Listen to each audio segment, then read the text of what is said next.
Whacked away, but not fully, to Djimi Traore. He tries a volley! Oh, it's spectacular goal! Absolutely incredible from Djimi Traore! It is world class and then some! We're lucky to be joined by Sounders FC assistant coach Djimi Traore. And Jimmy, you've had an incredible journey to be in the position you're in right now. But I want to go back right to the beginning, growing up in France as a young player. At what point as a young player did you realize this game was going to be potentially a career for you? To be honest, it's like early, I started to play football because of I have the big brother, so he was playing, and I was like always like behind him, always like go with him, everything like that. And he always like don't let me play because I was too small. I remember that. And when I think I was like 6, 7, I started to play a little bit in the club, like in a nice structure. And from that, that took off me. It was like a big passion for me, and still like I love it until now.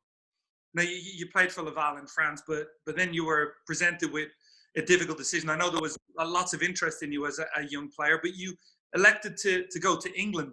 I mean, how much of a big decision was that for you? And what went into that thought process of leaving France and going to a different country to play? So first, my journey like start like crazy because yes, I play because I grew up in Paris, in the suburb of Paris. So I played there, in a few different clubs. And after that, I moved to the academy when I was like 16, in Laval, in France, second division. And when I arrived there, it's like it was everything new for me, like professional environment, everything like that. And I break through like straight away. I play 1 year with the under 17 in my age, and after that, the second year I play straight with the reserve team.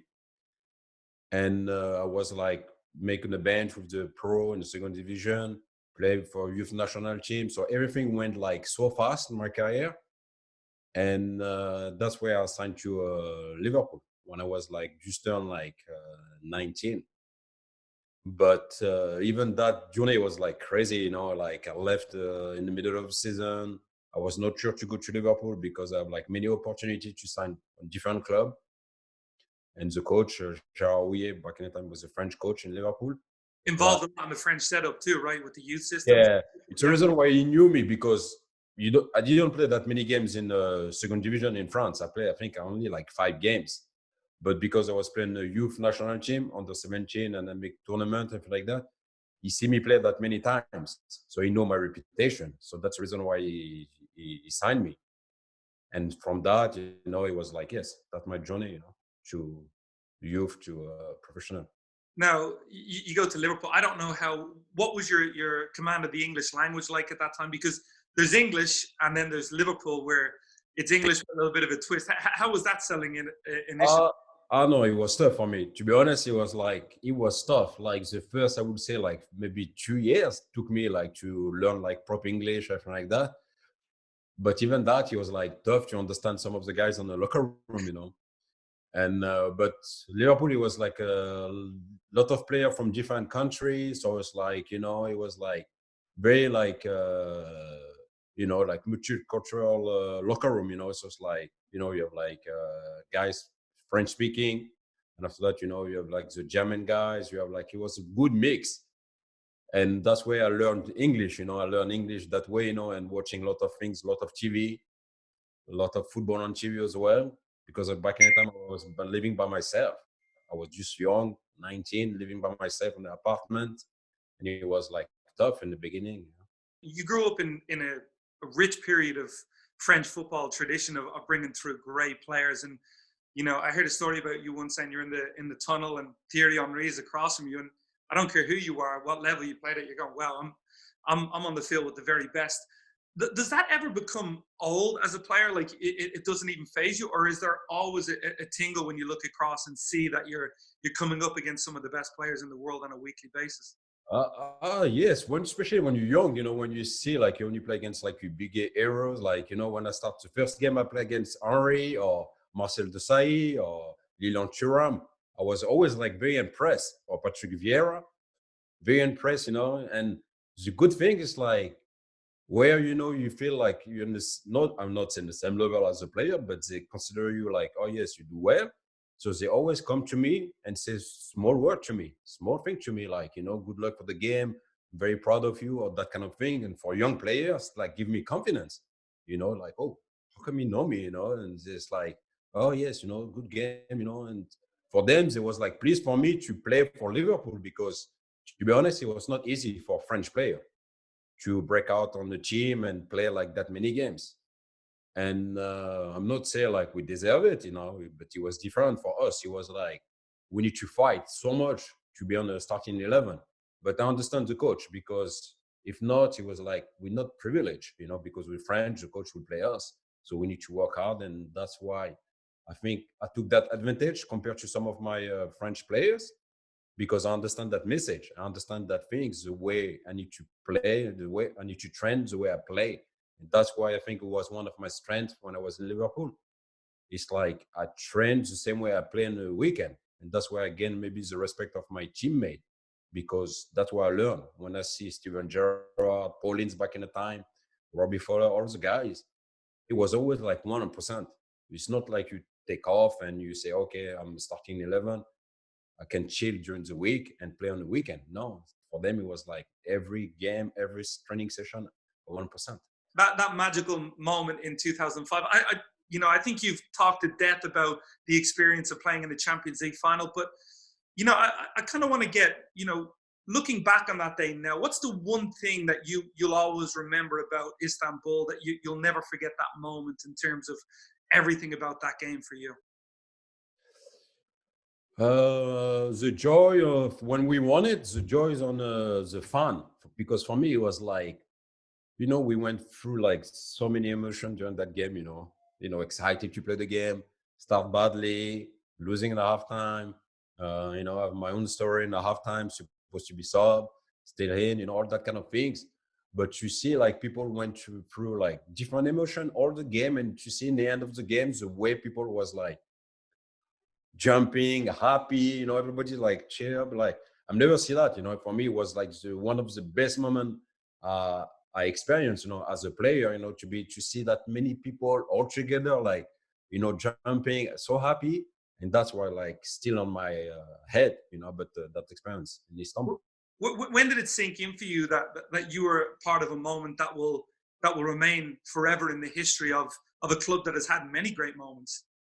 It's crazy because I'll tell you, it's like when I was in Liverpool, I was lucky to win like many trophies. So it's like we always have like the bus parade, on the downtown the city. But you don't realize as a player, when you on that moment, with that million people on the street or anything like that, you enjoy the moment, but you don't think it's maybe many years later that I realized like we achieved like something big because people still like when they recognize me, I think the first thing they ask me is that. Yeah. And people they still like remember like, oh yes, you know what? On that final that day I was doing that, I did that. And that for me is like crazy because how many games I play in my career, how many games people play, but people still remember that game. And that for me is like that tell you like the impact of the to win that Champions League, And for the club, we knew like as a player, it was the fifth one, so you keep the cup. That for us, it was like so important. We know like we achieved like something like big. Well, Mr. Champions League isn't a bad nickname, Jimmy. I've heard a lot worse, so that's not a bad thing to be known by. That is a big achievement because I'm sure, like we all know like so many players, but how many, like won the Champions League or won like a big trophies? That's my thing. It's like, yes, you can have all your career, but everybody has their own career. But some be lucky to win trophies, some, and that's the way it is. Now, you mentioned Houllier. He was in charge when you initially arrived. Yeah. It was Rafa Benitez who you won the Champions League with. You've played for Didier Deschamps as well. You've played for some really, really big name coaches. Out of all of them, I mean, I don't know at what stage you decided you were going to become a coach and started on your coaching journey, but how did they shape you, and what are some of the things you've taken from each of them that you feel are a part of you now as a coach? For me, it's like like, or even I say that to the players, like for me, it's like you never have like a bad experience. For me, it's always like you always you need to take something positive. You learn something, even if something bad, you will learn something. So all the coach I have during my career is like, yes, I have like Traore. He was a big coach, France. After that, in Liverpool. After that, Benitez, Deschamps. I have like Harry Redknapp. So Yeah. I experienced different type of coaching, different type of mentality, different way to approach the game and to see the game. And all I learned something with all of them. But to be honest with you, it's like it's only when I came here in Seattle that I feel like I knew it was the end of my career. I know I will retire here. And my first year when I arrived here, uh, that's all. I don't know what, but something like make me like, yes, I want to be coach because I noticed like all the players and coach and friends that always come to me and ask my opinion. No, want some feedback, no want to know how I feel about that or that kind of things. Even players have like DeAndre Yedlin. He was like the first years, the 2 years he spent in. I play with him in Seattle Sounders. He was always in my home, always ask me about advice, always with me in training, always try to be around me, ask me like 100 questions about England, about things, about my career. And I always give him good advice, try to give him good advice. And the kids, still even today, text me, call me when there's something, and that push me like, okay, maybe it's my time to help young players and to help and which way I can do that. And that's where I was so pleased when the Sounders offered me the opportunity to coach. You mentioned the fans and the environment in Seattle in terms of being like Europe. Um, how much does it stand out for you in terms of all of MLS, what Seattle has created, and how much easier did that make it for you to settle in and make it your home long term? I think Seattle is like it's a special experience because even after a few years when I'm in Seattle, even all the players we sign or that they come to Seattle. Even players used to play like in different MLS team, they always want to play for Seattle. And you always ask them, oh, why? Because they say, oh, it's a turf field or something. No, the atmosphere in the stadium is always like crazy. And as a player, I feel it as well because when team play against us, when I was playing, even now, players they play like differently. They play like like play better. They try to impress to send to Seattle, and that's why you feel. And it was the same when I was in England, when I was playing for Liverpool. It was the same when I was playing Marseille. It's the same. Players they always like that. It's a special place. And after that, the atmosphere in the stadium is fantastic. I think the fans, they deserve a lot of things, but we have a good owner and a good coach. Good coach, fantastic coach. To be honest, it's like it reminds me like England. The tradition. The guys been there for so long. They know all the history of the club, and they always bring the past, and they always tell you, and they keep that connection with the people they used to play for the club, and that is rare. For me, I only experienced that in England Yeah. because in France, it was not the same. When you play, yes, okay. When you move on, they forget you. But in Seattle, is always try to keep like connection with the guys, done so well for the club, and that's where I give credit to people like like Brian, because Brian loved that. Always bring like his whole folk, all the people he used to play with, or people been attached to the club or to the Washington area, all that kind of things, and that's why I think it's fantastic club. It's a unique club, unique experience. Do you feel like you play for Liverpool as well? And when I'm there, you get the sense of community. Once you've been there, you're a part of it. Being at Seattle, I feel almost the exact same thing. Do you feel there's similarities among the two clubs in terms of the closeness with the fan base? Yeah. That I think is one of the strengths of the club, and that for me, I think that's what they need to keep, because that is no value. It's like it's crazy if you can always have like relate to the people, like come to the state and you have like yes, maybe your grandpa, and after that you pass on to the son or everything like that, and that is the tradition you need to keep on, and that for me is like it's very unique, it's very important, and that's what you feel. And I love to be like always have discussion with Tom Dutra, Brian about the all time, Casey Kela when he come, all that kind of people, Marcus and Eman, all that kind of people. They still like of the club and they still like carry on the tradition of the club. And that's where I feel like now I'm part of that.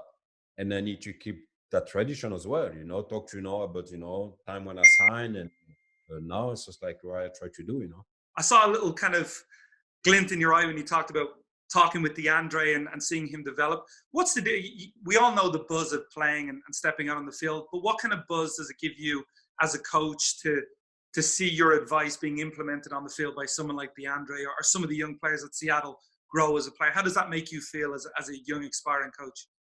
For me, all the time people ask me, oh yes, why you like to coach? I find that for me, it's the best thing for me is to make player improve, to give like even the small advice, even the small training session, individual session or collective session.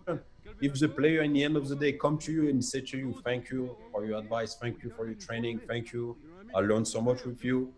And that since I work for the Thunder, since I'm in the coaching staff, even some of the players will let go in the end of the season, when we do like our meeting or thing like that, last interview, they always come and they say small word to me. And for me, that's why I coach. And I'm so glad. It's not like, yes, win trophies or win that. For me, that's the most important thing. It's like to try to make the player improve, try to give something like to make them like, okay, that's, oh, I learned something with Jimmy. Oh, he gave me that advice. Oh, I can carry on that because that when I was young, that's why I always listen to my coaching. And it's always like that kind of things stick in my head when someone said to me something, and that's why I try to implement when I coach. So last couple of questions. I mean, you've worked, I mentioned earlier, some of the great coaches you've worked with. Brian Smetzer certainly added to that list in terms of what he's done over the course of his tenure at Seattle. If you were kind of to put a name on what Djimi Traore is a coach, who do you feel your style is most likened to in terms of all the coaches that you've worked with? It's different, The one love, and we are still in contact, and I always text him or send him an email. Is Rafa Benitez, because in 2 years with him, I learned so much, and he opened my eyes, about the football, the way we need to play, the way prepare, small details, things, and the way he was like, behave with the players, the way he was talking to the players. And he was like, I was fascinated, with him, even if in the beginning of our relationship, he was like very tough, because when he arrived, straight away, he tried to be nice with me, and I did the opposite. I was You were like, close to leaving, right? Yeah, yeah. try everything to live, try everything, and he kept me. And that's why I give him like, always like gratitude, because, he don't let me go. And even today, yes, when we talk about soccer or when we talk about things, yes, he's that kind of guys I can rely on and I can call and advise. Because for me, I think he's one of the top coach in the world, and he's still doing it, Now, final question for me. I mean, your journey to this point has been rich in success on the field. Your coaching journey has started off in a pattern similar to your playing career, winning trophies. If you were to write the script as to what's next for Djimi Traore, what do you envision moving forward for you as you continue to evolve as a coach?